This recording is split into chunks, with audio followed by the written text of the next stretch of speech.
Scary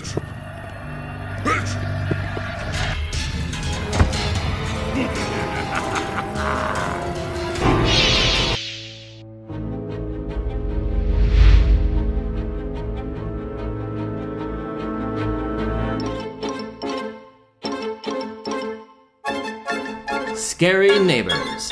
A common type of neighbor feared by most local children. This is oftentimes due to misunderstandings, but with tiny builds, tiny tips, we'll help you get to the bottom of this mystery. In the game of Secret Neighbor, playing as the neighbor involves stealth, cunning, and knowing how to catch the players off guard. Neighbors have a few abilities up their sleeves to defend their basements.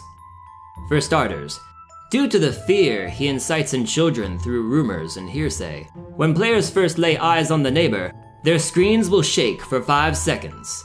This game mechanic applies to all neighbor types and provides a moment of opportunity for the neighbor to grab a player while they're caught off balance.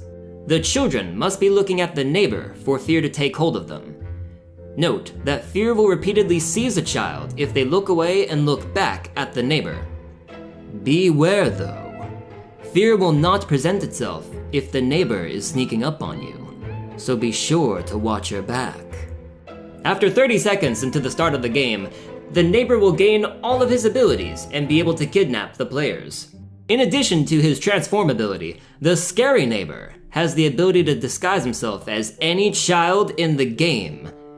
When the disguise ability is used, the scary neighbor will copy the nearest child and take their form and name. He will not possess the child's abilities though. Disguises are also limited to the children remaining in the game. Once a certain player has been removed from the game, that disguise is no longer available to the neighbor. A useful approach to the disguise ability is to copy the nearest child and run in the opposite direction. Doing this will likely decrease your chances of running into the copied child and accidentally foil your plan to blend in with the crowd. Meanwhile, if you're a child and you happen to see two of the same character, or perhaps yourself running towards you, you might want to run away. It's dangerous. Ooh, you're not me! No, you're not me! The scary neighbor can also use traps to ensnare the players as they explore his house. These traps will stun and damage players for 8 seconds. A trap can be placed every 3 seconds, and the neighbor can use unlimited traps. But don't worry, kids. While there is an appeal to unlimited traps and the potential for the neighbor to completely trap a room, using too many traps can sometimes backfire on the neighbor.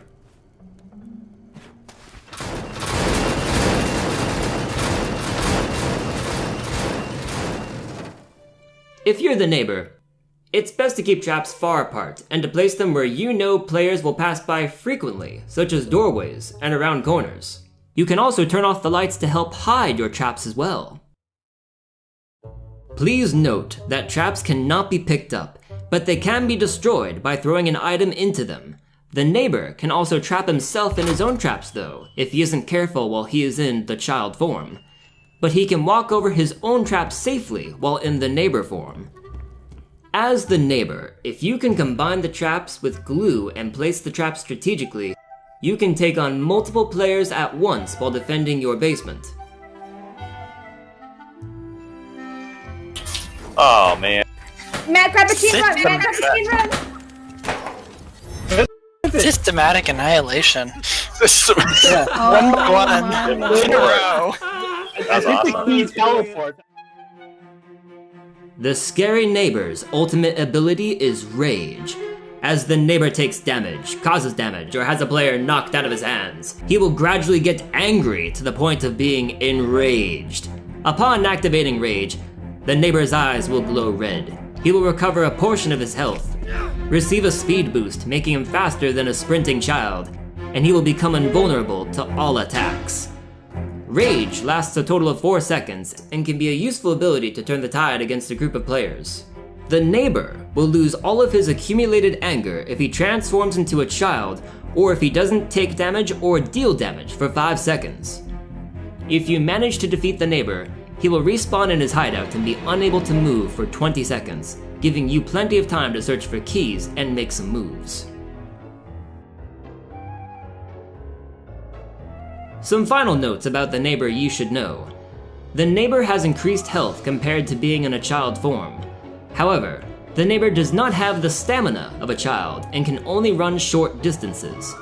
Unless you have Rage to use as a speed boost or a speed item equipped, it's recommended you switch back and forth between child and neighbor forms when you need to chase players over long distances.